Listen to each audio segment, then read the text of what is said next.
All right, welcome to the open mic interview brought to you by MicControl.com. Today we're here with Jon Kilmer. We're at Jon Kilmer Studios. Hi, How Chris. you doing? I'm good, Chris. Good.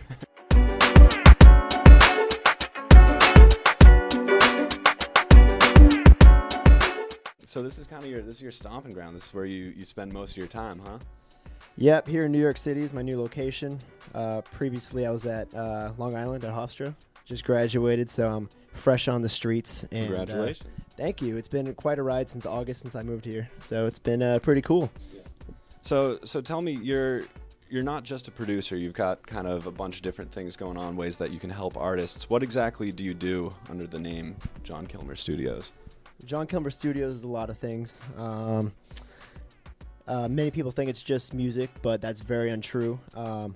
I was actually a film major at Hofstra, so I have a degree in filmmaking. So I do music videos. Also, I do photography. I do. I make beats. I write songs. I'm trying to learn how to sing. I still kind of suck. I slap some auto-tune on there, but I'm such a good engineer. I can make myself sound like Chris Brown. Well, hey, I actually made people listen to Chris Brown and then me. Pepsi Challenge couldn't even tell.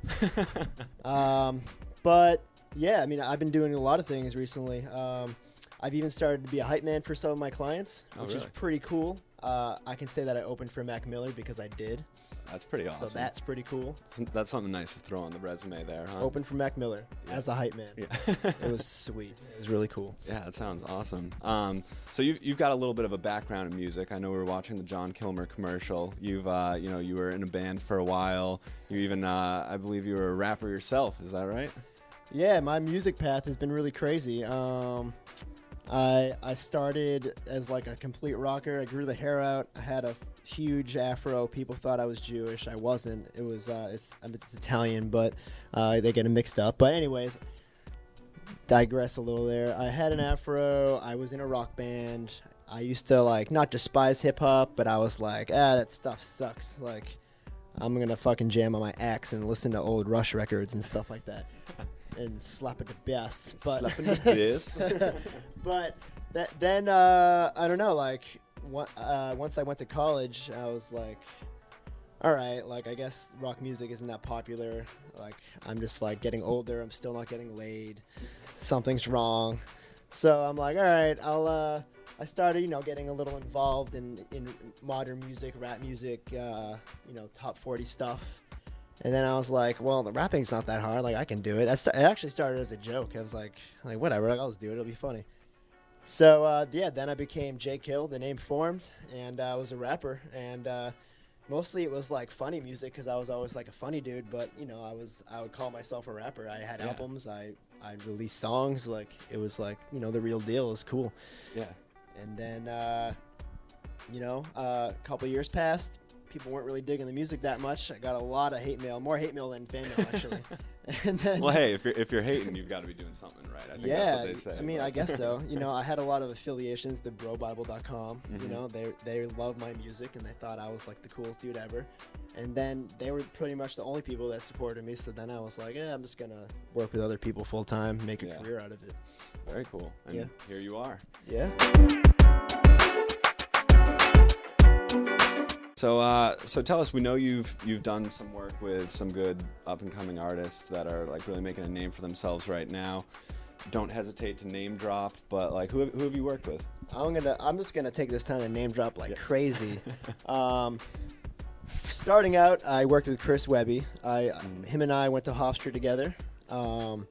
We lived in the same house 1 year, and my studio was in the basement. He lived right above me, and he didn't really have a studio per se before he was with me, so he was like, hey man, you want to record? I was like, yeah, fuck it.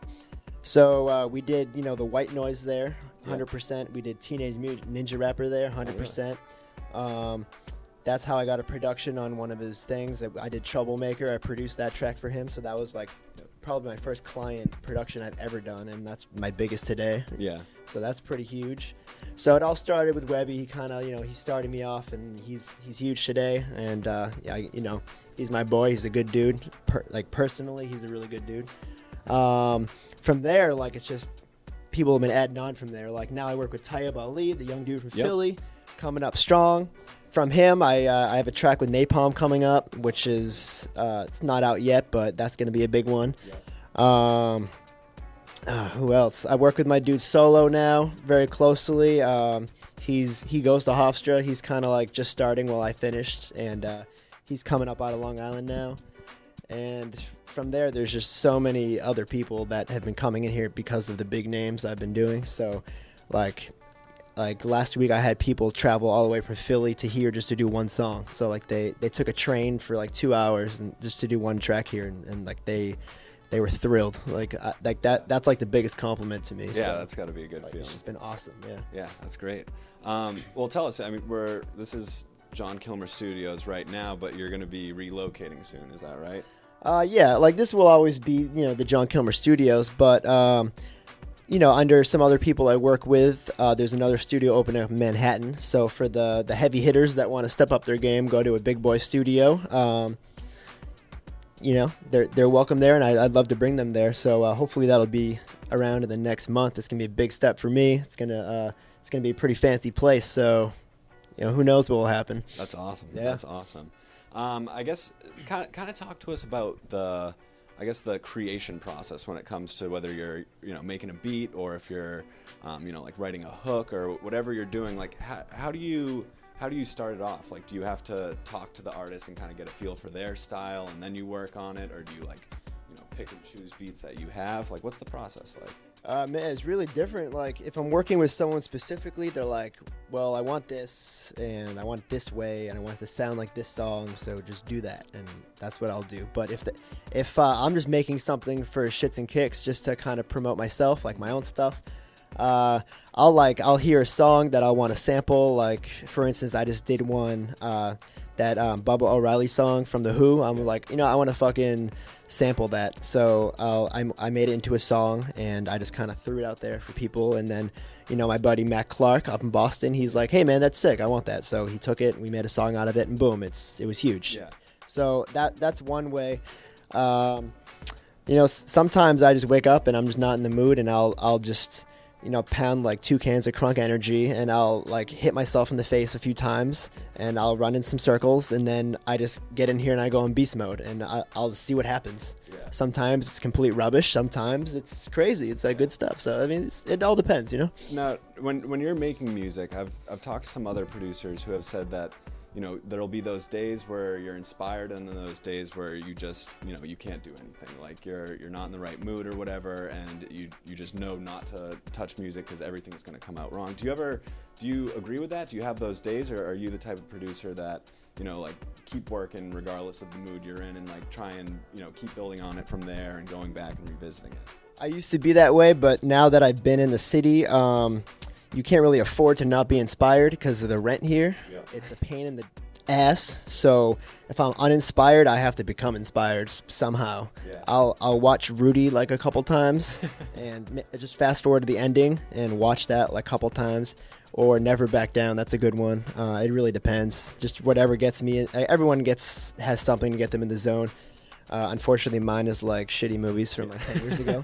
But yeah, like I have to just kind of not waste any time because this is what I do full time. It's very hard to support myself here because it's the city. It's the most expensive city in the country. So some days when I'm not feeling it, I just have to make myself feel it and just see what happens. But it's always working here and never taking a break. Absolutely. Well, I guess next question then on how you're going to be paying your rent over the next few months. What are you working on right now? What projects do you have coming up?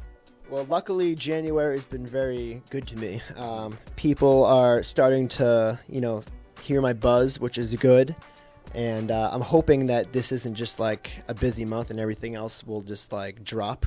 But in the last like week or two, I've been booked or double booked every day of the entire week. Like I haven't even had time to sit down and just make like funky beats all day, which is what I like to do. But like it's just been like crazy studio time here because for the sound that I offer, it's such a deal. Like I ask like bare minimum price per hour, and like people can't believe what they hear. They think it's some like big studio, like with like, I don't know, like naked waitresses like carrying around Ciroc and stuff. Like, I'm not Diddy, but like, Next best thing, though. Yeah, the next best thing from Diddy.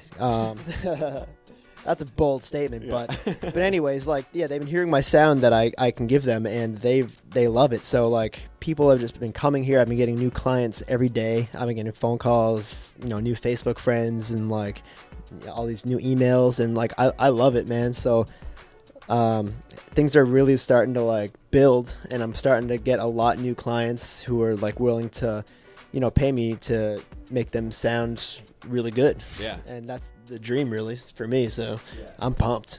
Are there any notable artists or artists that you can name at this time, or is it still like, are there projects up in the air? Like, who are you going to be working with over the next month? Man, like, today is Tuesday, and tomorrow night Tayyib Ali will be here, man. Like, he did 18, the whole mixtape here, and that took like a couple months, but now he's on top of his shit, and his managers Chris and him are just really buckling down. So they're killing it. They're gonna be here Wednesday night through Saturday. We're just gonna lay down the whole next mixtape, and they're just like on top of their stuff. And the new mixtape's gonna be out soon, so like everyone can look forward to that. And that's another thing I could put my name on that I'll be very proud of, because Tayyib is super talented. Yeah, he's absolutely killing it. Right. Oh yeah.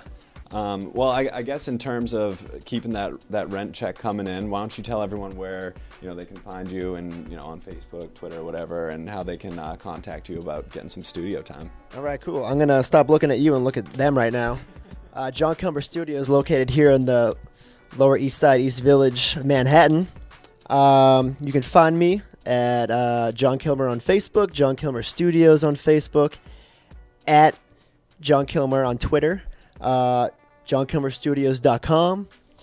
Am I missing any? I don't know. I'm on a lot of websites. I think you're good, yeah. I think that's at least a good start for people to find. I don't think they'd be interested in the amateur porn websites I'm on. That wouldn't really, that's kind of... Another interview. We'll talk about that next time. I know. Right? I don't know what MicControl does or what you guys do, but... Well, listen, man, it's been awesome talking to you. Thanks for having us. And we're looking forward to what you got coming out in the future, and we'll be talking to you again. All right, before we finish, I was wondering if you could just look in the camera and tell everyone my catchphrase. Jon Kilmer is legit as balls. Jon Kilmer is legit as balls. You heard it here. Peace.